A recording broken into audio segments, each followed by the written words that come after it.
My name's Daniel, and until a few days ago, I thought my family was rock solid. Sure, we had our quirks and minor dramas, but nothing that couldn't be handled over Sunday dinners. That illusion shattered the day my brother-in-law, Adam, the man married to my sister Emily, dropped a bombshell on my wife, Lauren. It started innocently enough. Yesterday, completely out of the blue, Adam texted Lauren, asking if she could meet him for lunch. He said he needed to talk about something important. When Lauren told me, she looked puzzled but not especially worried. She furrowed her brow and said, "Do you think this is about Emily? Maybe they're having some issues, and he wants a woman's perspective." I tried to brush off the uneasy feeling crawling up my spine. Adam was part of our tight-knit family circle. He often texted Lauren and the rest of us for mundane stuff, family gatherings, kid schedules, even random memes. So while this direct lunch invite was unusual, it wasn't wildly suspicious on its own. "Go find out," I told Lauren, trying to keep my voice casual. "If it's something serious, we'll figure it out together." Lauren agreed, deciding to meet Adam at a cafe near her office. She figured the public setting would keep things comfortable if the conversation turned awkward. The next morning, as she got dressed for work, she mentioned the lunch again, a faint line of worry creasing her forehead. "I still have no clue what this is about," she admitted. I reassured her, telling her it was probably just Adam needing advice, and that she'd know soon enough. Around noon, Lauren arrived at the cafe early. It was one of those busy lunch spots, people crammed into small tables, the air buzzing with conversation. She snagged a table near the window so she could watch the entrance. A few minutes later, Adam arrived, looking more nervous than she'd ever seen him. His usual confidence seemed replaced with fidgety energy. They exchanged small talk at first. Updates on work, the kids, the usual polite chatter that fills the spaces between family members who see each other often. But once their food arrived, Adam leaned forward, took a deep breath, and his entire demeanor shifted. He suddenly looked like a man carrying the weight of a secret he couldn't bear anymore. Then he started complimenting Lauren, telling her how beautiful she looked. At first, she assumed he was just being polite, but he kept going. His compliments grew increasingly intense, drifting from harmless flattery into personal territory. He said she'd always been the light in his life, that he'd loved her from the moment he first saw her, that if she were his, he'd treat her like a queen and give her everything she deserved. By the time Lauren realized what was happening, she was too stunned to speak. Sitting across from her was my brother-in-law, a man married to my sister, father of two, pouring out his heart in a confession of love. And this was only the beginning of the nightmare that would unravel our entire family. Lauren sat there in shock, her heart pounding so hard she thought the people at the next table could probably hear it. Adam wasn't just making an awkward pass. He was pouring out years of hidden feelings. He spoke like a man who'd rehearsed this confession countless times in his head. He kept insisting it was love at first sight, that he'd been drawn to her from the moment they'd met, and that he'd been suppressing his feelings all these years. Lauren tried to interrupt him, to tell him he was making a huge mistake. But he kept talking over her, almost frantic, as though he feared if he stopped, he'd lose his nerve. He painted a vivid picture of a life where he and Lauren were together, claiming he'd treat her better than anyone else ever could. It was obsessive and surreal. It was so bizarre because Adam had always seemed like a solid guy. He'd been the fun uncle, always joking with our kids, manning the grill at family barbecues, and making everyone laugh at holiday dinners. He texted Lauren pretty often, but the messages were never inappropriate. Just mundane updates about the kids, family plans, or harmless jokes. Nothing that would have ever set off alarm bells. In fact, he texted my mom and my younger brother too. That was just how our family rolled. Close-knit, always in touch. But as Lauren listened to Adam go on and on, panic began clawing at her chest. She couldn't sit there any longer, trapped in that swirling mess of his words. She pushed back from the table so abruptly that her chair screeched across the floor, drawing curious glances from nearby diners. Without another word, she grabbed her purse and walked out. She was trembling as she dialed my number. The moment I answered, she burst into a frantic account of what had just happened. I could barely keep up with her words as she told me how Adam had confessed he'd been in love with her for years, how he'd made promises about leaving Emily, and how he claimed he felt a connection with Lauren that couldn't be denied. While Lauren was still talking to me, her phone started buzzing with texts from Adam. At first, they were filled with apologies. He insisted he'd been overwhelmed by his feelings, that he'd lost his mind for a moment, and that it was just infatuation. But the damage was already done. Lauren left work early that day. When she got home, she was pale and shaken, clutching her phone like it might explode. She kept saying she felt dirty somehow, even though she'd done nothing wrong. We sat down in our living room trying to make sense of it all. Adam kept calling her phone, so I told Lauren to answer one of his calls and put it on speaker so I could hear.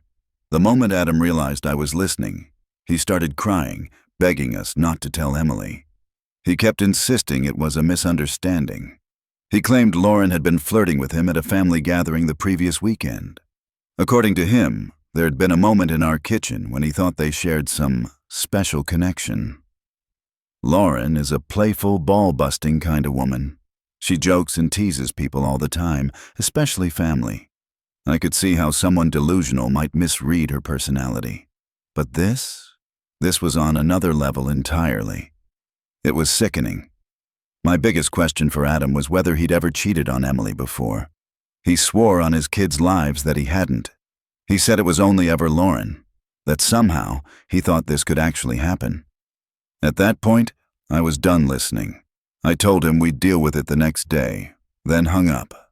But inside, I was reeling. Our family was on the verge of being torn apart, and I had no idea what the hell we were supposed to do next. That night, neither Lauren nor I slept much. We kept replaying the conversation with Adam, trying to figure out what the hell he was thinking and how we were going to tell my sister Emily. Part of me wanted to drive straight to her house and spill everything, but another part of me felt sick at the idea of destroying my sister's marriage and wrecking my niece's world in the process. I kept thinking about Emily and her kids, about the holidays, the birthdays, the family traditions we'd all built together. It felt like one wrong move could blow everything to pieces. Lauren kept insisting we had to tell her immediately, that hiding it would be just as much a betrayal. And deep down, I knew she was right. But before we could even decide what to do, the decision was ripped out of our hands. A little after midnight, my phone rang. It was Emily. Her voice was shaky and tight, like she was trying not to cry. She said, "Danny, I need to tell you something, and I don't know what to do." My stomach dropped. I knew instantly that Adam had tried to flip the story. Emily told me that Adam had woken her up in the middle of the night, sobbing. He claimed Lauren had been the one trying to start an affair with him. He painted this elaborate story where Lauren had supposedly confessed feelings for him, telling him she'd always felt a spark and hinting that she wanted to be with him instead of me. Listening to Emily repeat Adam's lies made me feel physically sick. I could barely believe he'd stoop so low, but at the same time, I wasn't surprised. He was desperate, and desperate men do desperate things. "Emily, that's not what happened," I said, cutting her off. "Lauren never said any of that. Adam's lying to you." Emily fell silent on the other end. I could hear her breathing, ragged and uneven. Finally, she whispered, "Can you come over right now?" I didn't even hesitate. I told Lauren what Emily had said, and she grabbed her purse, her face pale and determined. I also called my parents, waking them up to explain what was going on. My dad was furious, barking questions into the phone, while my mom sounded shocked but steady. They agreed to head over to Emily's house to watch the kids, so Emily could focus on dealing with Adam. I also called my younger brother Tyler and asked him to come stay at our place and keep an eye on our kids. I didn't want them caught in the middle of this mess, or hearing pieces of conversations they were too young to understand. Lauren and I rushed out the door, barely speaking during the drive. The air between us felt thick with dread. We both knew the confrontation waiting for us would change our family forever, but neither of us could have predicted just how much darker things were about to get. When Lauren and I pulled up to Emily's house, it was nearly 1:30 in the morning. The porch light was on, casting a pale glow over the yard. Emily stood outside, her arms folded tight across her chest, staring into the darkness as though trying to see some answer out there in the night. Adam was beside her, slumped forward with his hands jammed into his pockets, shoulders drawn up around his ears like he was trying to disappear. Lauren and I climbed out of the car and approached cautiously. The tension was so thick it felt like we were wading through cement. Adam lifted his eyes when we reached them. His face was blotchy and red from crying. He looked utterly defeated, but there was still a flicker of panic in his expression, like he was hoping for some miracle to save him. Emily didn't even glance at him. She looked straight at Lauren instead and said in a low, brittle voice, "Show me the messages." Lauren didn't say a word. She pulled out her phone and handed it to Emily, unlocking it with trembling fingers. Emily took it, her hands steady, and began scrolling through the texts and voicemails. The silence was suffocating. Adam tried to interject a few times, stammering, Listen, I can explain." But Emily shut him down each time with a single sharp word, "No." We all just stood there while she read message after message. With each scroll, her face grew harder, her jaw clenching so tightly that I worried she'd crack a tooth. Then she played one of the voicemails, Adam's voice confessing his feelings, telling Lauren she was the light of his life. Emily's eyes glistened, but no tears fell. When the recording ended, she stared at Adam for a long, agonizing moment. He opened his mouth again, but she cut him off. "Pack a bag and go," she said, her voice flat and cold. He blinked, as if he couldn't quite process the words. Please, don't do this. I messed up. I'll fix it. I'll do anything. Stop." Emily's voice cracked like a whip. "There's nothing you can say that will make this better." She turned her back on him and stepped toward Lauren. In a single swift motion, she pulled Lauren into a hug so fierce it nearly knocked the breath out of her. For a second, Lauren stiffened, but then she wrapped her arms around Emily and burst into tears. They stayed like that for a long moment, both trembling. It was a glimmer of hope amid the chaos, that even after all this, they were still sisters first. Meanwhile, Adam stood there looking like a man gutted.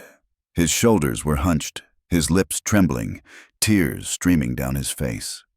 I stared at him, trying to reconcile this sobbing mess of a man with the brother-in-law I'd known for years, the firefighter who ran into burning buildings without hesitation. He tried to speak again, his voice raw and hoarse. "Danny, man, you gotta believe me. I thought she felt the same." I cut him off, my voice low and shaking with barely contained rage. "Don't. You need to leave. This is your mess to deal with."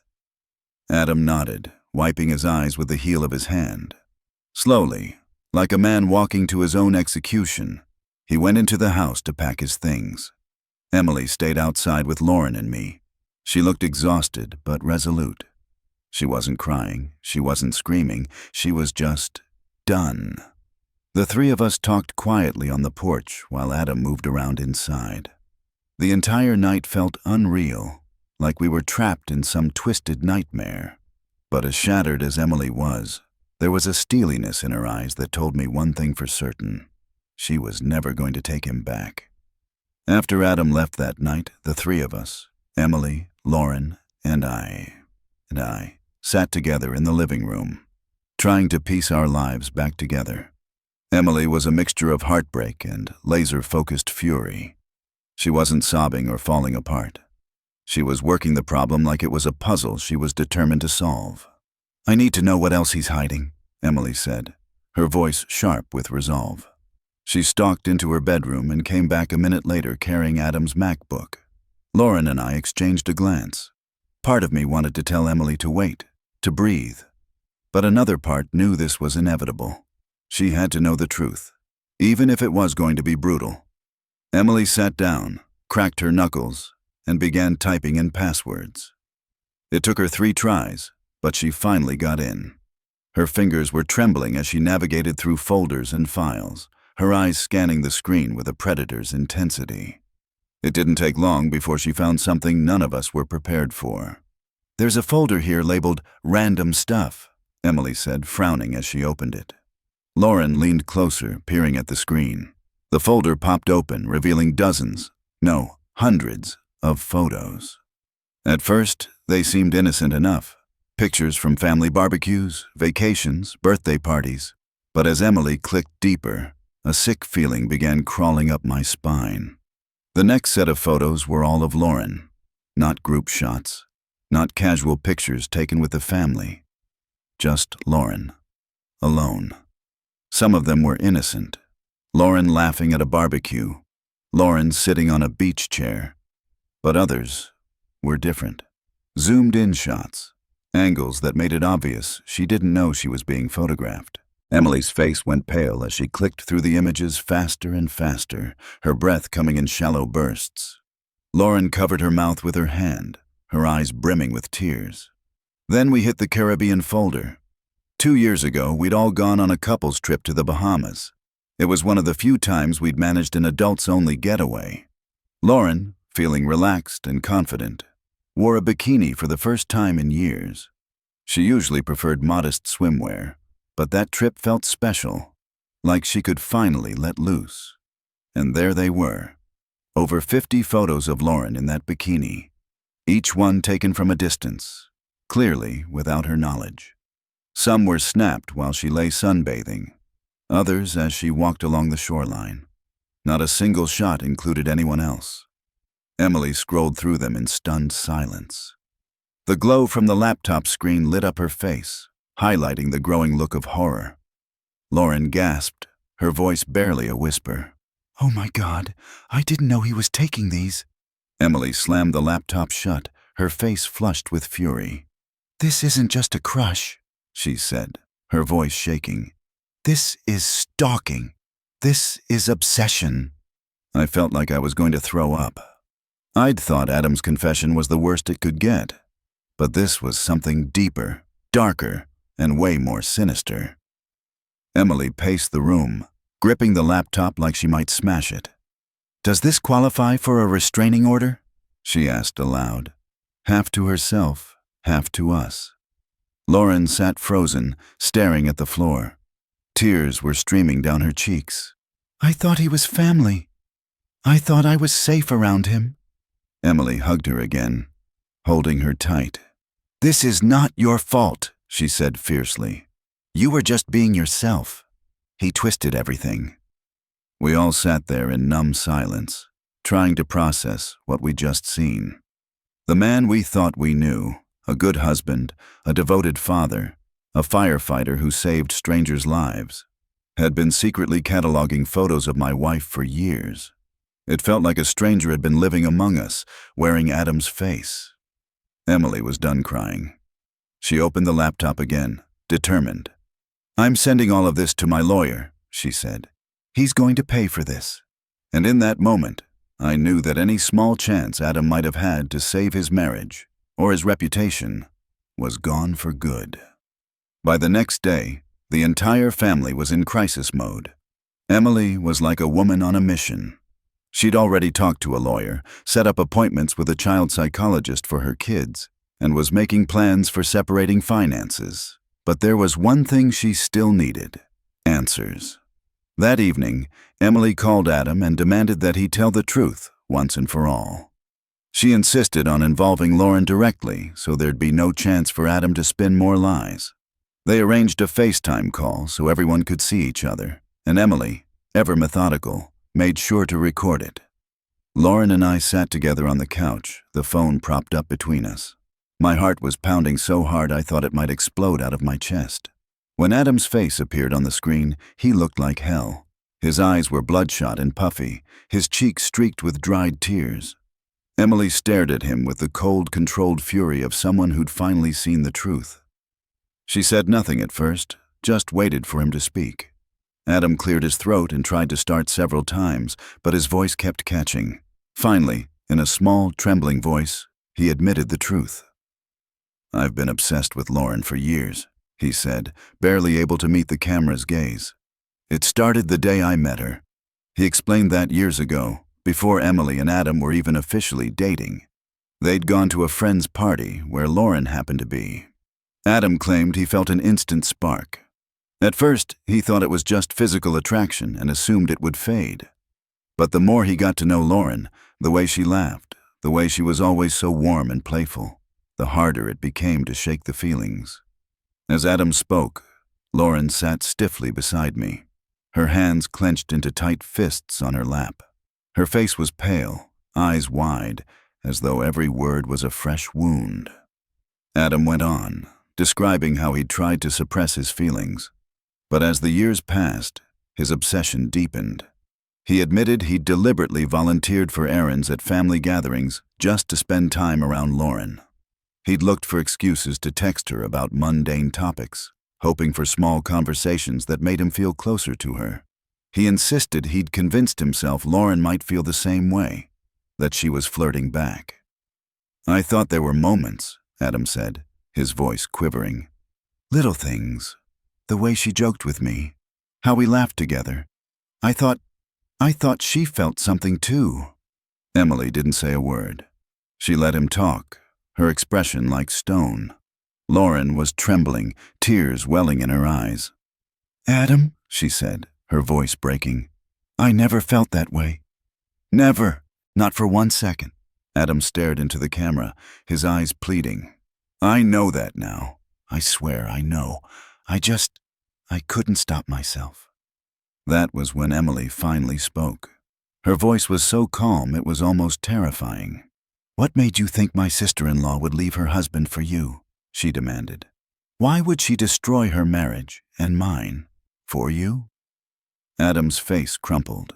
He stammered, talking about the so-called moment he thought he and Lauren shared the previous weekend in our kitchen. He claimed he'd felt a connection so powerful that he convinced himself it was mutual. He said he believed Lauren was miserable in her marriage and looking for a way out. Lauren burst out in disbelief. "I was reaching into the fridge. You were grabbing a beer. That's not a moment. That's normal life." Emily's voice finally rose, sharp and cutting. "You've twisted everything in your head. You've ruined our family. Do you understand that?" The call dissolved into shouting, accusations, and sobbing. Lauren finally hung up, shaking so badly that I had to hold her upright. She kept repeating that none of it was her fault, that she'd never given Adam any reason to think there was anything between them. I believed her then, and I believe her now. Adam's obsession had lived entirely inside his own head, but the damage he'd done was very, very real. In the days that followed Adam's confession, our entire family felt like it was spinning on its axis. The fallout was enormous, like an emotional bomb had gone off in the middle of all our lives. Emily moved with relentless determination. She didn't waste time crying in bed or doubting herself. Instead, she poured her energy into protecting her kids and disentangling her life from Adam's.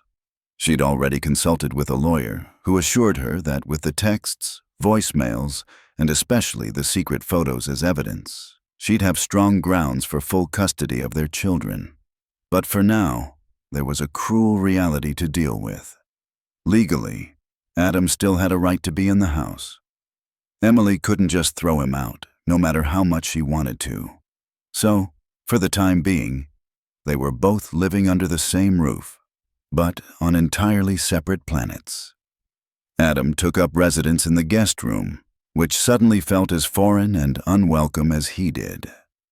Emily avoided him as much as possible, spending her days taking the kids to summer activities, meeting with her lawyer, and confiding in close friends. At night, she slept with her bedroom door locked. Whenever Adam crossed paths with Emily, he kept his head down and his words to a bare minimum. He looked like a man who'd lost everything and finally realized it. The fire in his eyes that had once been mistaken for confidence was gone, replaced with a vacant, haunted stare. Meanwhile, Emily was determined that the kids wouldn't feel the full brunt of what was happening, at least not yet.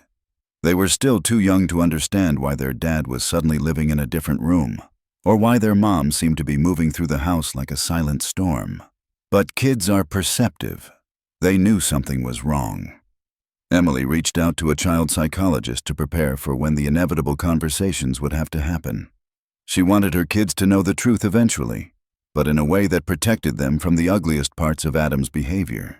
As for Lauren and me, our world was also rocked to the core. Though Lauren was innocent in all this, she carried a weight of guilt she couldn't shake. She kept replaying interactions in her head, wondering if she'd somehow encouraged Adam without realizing it. She's naturally playful and friendly, the kind of woman who laughs easily and makes everyone feel at home. She'd always assumed that Adam, like the rest of the family, knew the boundaries. But he hadn't. And now Lauren felt as though her entire way of relating to people had been weaponized and twisted into something ugly. Despite everything, one thing gave me hope. The bond between Lauren and Emily was still intact. If anything, it seemed stronger than ever. Emily didn't blame Lauren for what had happened. She knew Adam's obsession lived entirely in his own mind. She made it clear to everyone in the family that Lauren was a victim in all this, not a co-conspirator. As for me, I've cycled through every emotion imaginable: rage, heartbreak, guilt, protectiveness. Sometimes, I find myself staring into space, trying to process how a man I'd trusted like a brother could harbor something so twisted for so long. But the one thing I know is that our family will survive this. It might not look the same as it did before. Holidays will feel different. Some bonds might never fully mend, but the core of who we are, our loyalty to each other, is still there. Emily is determined to move forward, and so are we. The man we thought we knew is gone, replaced by someone none of us ever truly understood. Now, our focus is on picking up the pieces and making sure the next chapter of our lives isn't defined by the chaos Adam left behind. Just when we thought things couldn't possibly get any worse, Adam found a way to sink even lower. A few nights after the confrontation and the FaceTime confession, Lauren was trying to move forward. She'd blocked Adam's number to stop the endless stream of texts and calls. We thought maybe he'd finally gotten the message and would leave us alone, at least until the legal stuff was sorted out. We were wrong. Late one night, while Lauren and I were sitting together on the couch, trying to distract ourselves with a movie, her phone pinged with a new email notification. The sender's address was unfamiliar, some generic-looking Gmail account that clearly wasn't Adam's usual one. But the subject line made my stomach twist. I never got to finish what I started. Lauren hesitated, then opened the email. As soon as her eyes started moving over the screen, her whole body tensed. She handed me the phone, unable to keep reading. I braced myself and began scrolling through paragraphs that made me want to put my fist through a wall. Adam started off by apologizing, saying he was sorry for the chaos and that he hadn't meant to hurt anyone. But just a few sentences later, the apology twisted into something darker. He wrote about how he never got to finish his speech at the cafe, and that there was still so much he needed to say. He launched into an almost obsessive list of all the things he loved about Lauren: her laugh, her eyes, the way she joked around with people, how she made him feel alive every time she entered a room. Then the email veered into territory that turned my blood to ice. Adam claimed there was a deep sexual tension between them. He insisted that every playful moment, every shared laugh, was evidence of a secret connection they shared, one he believed Lauren was too afraid to admit. He wrote about the moment in our kitchen the previous weekend as if it were some pivotal romantic scene, rather than two people reaching for the fridge at the same time. Reading his words was like staring into the mind of a man completely detached from reality. It was obvious that he'd built up a fantasy world where he and Lauren were star-crossed lovers, trapped in the wrong marriages, destined to be together, if only she'd open her eyes. But the worst part came near the end. Adam shifted the email's focus entirely onto me. He accused me of not appreciating Lauren, of being boring and inadequate, both as a husband and as a man. He tore into my looks, my personality, even my career, painting me as a man unworthy of someone like her. He practically begged Lauren to leave me, saying she deserved better, that he was the one who truly understood her. By the time I finished reading, my hands were shaking. I'd been angry before, but this was a new level. Adam wasn't just obsessed with Lauren. He actively wanted to destroy my marriage and paint me as the villain standing in the way of his twisted fantasy. Lauren sat beside me, crying softly. She kept saying, "I'm so sorry, Danny. I'm so sorry." But she had nothing to apologize for. She'd done nothing wrong. We forwarded the email immediately to Emily and her lawyer. It was just more evidence of Adam's unstable mindset and proof that his obsession wasn't going away quietly. Emily called us after reading it, her voice trembling with fury. "This email might be enough to finally get him out of the house permanently," she said. "He's unhinged, and I'm not letting him near my kids again." As horrifying as it was, Adam's email helped clarify one thing. He was never going to just fade into the background. He was determined to cling to his fantasy, no matter how much damage it caused. And now, more than ever, we knew we had to protect ourselves and our family from him. These past few weeks have felt like living in a hurricane. Constant chaos, emotions slamming into us from every side. Yet somehow, we're still standing. Lauren and I have been taking things one day at a time.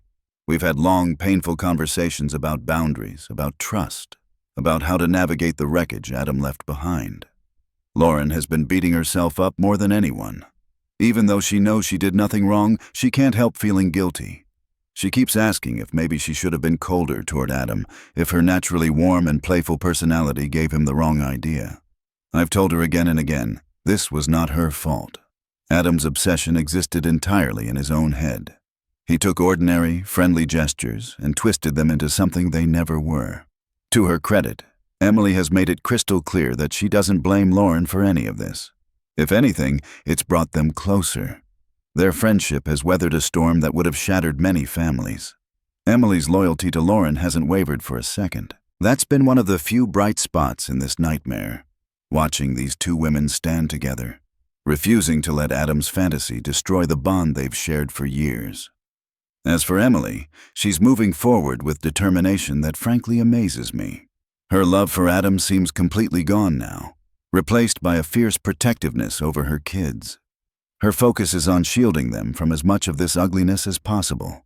She's told me she plans to pursue full custody and is working with her lawyer to secure a restraining order if necessary, especially after the discovery of the hidden photos and Adam's deranged email.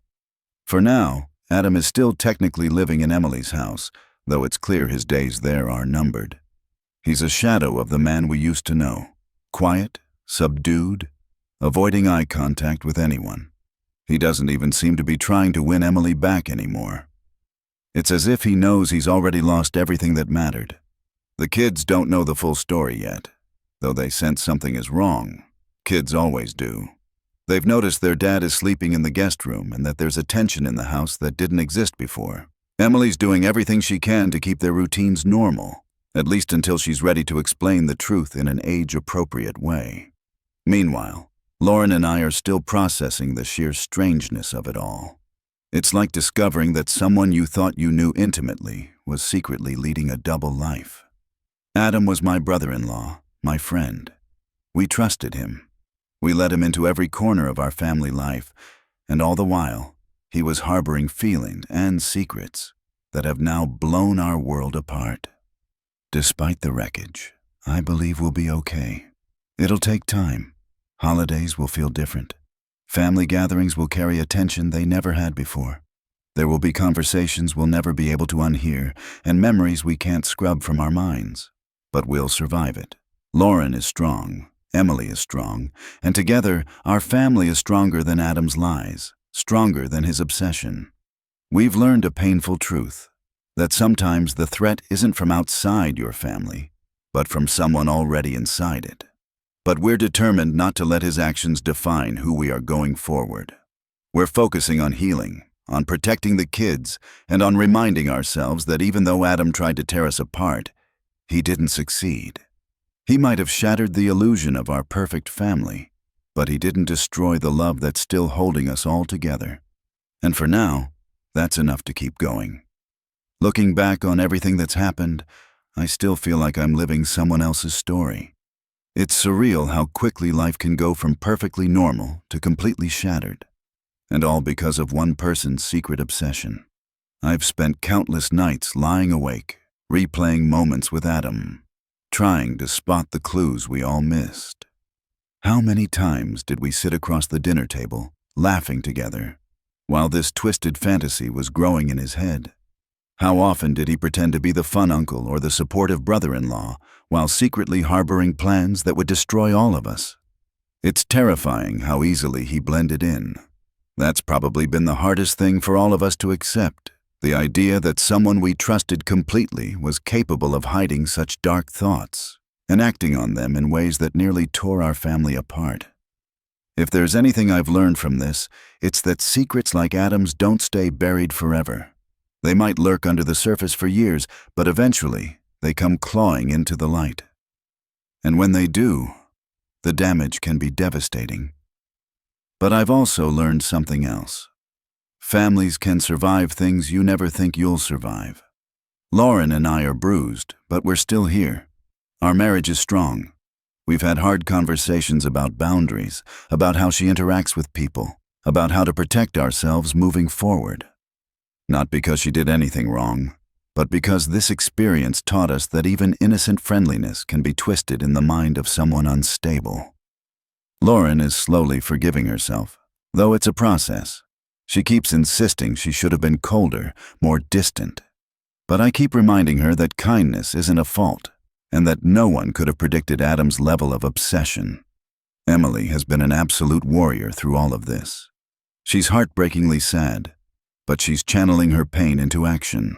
She's determined to protect her kids, to rebuild her life, and to ensure Adam faces consequences for what he's done. The kids are the ones I worry about most. They don't know the details yet, but they sense the tension, the hushed conversations, the changes in routine. Emily's working with professionals to help them through it, and that gives me hope. The future will look different, no question about it. Holidays will have an empty chair where Adam used to sit. Family gatherings will carry scars we'll probably never fully heal from. There will always be an echo of this betrayal, lurking at the edges of even our happiest moments. But we're not letting this define us. Adam's actions were a tragedy, but they don't get to be the end of our story. Our family still has love, we still have loyalty, and we're determined to move forward, even if we're moving forward a little more cautiously than before. I know there will be days ahead when the weight of this will feel too heavy, but I also know that we've faced the absolute worst, and we're still standing. If there's one thing I want people to take away from what happened to us, it's this: trust your instincts, have the hard conversations, and never assume that just because someone is family, they're incapable of doing harm. Because sometimes the danger isn't outside your home, it's already sitting at your table. But families can survive, and ours will.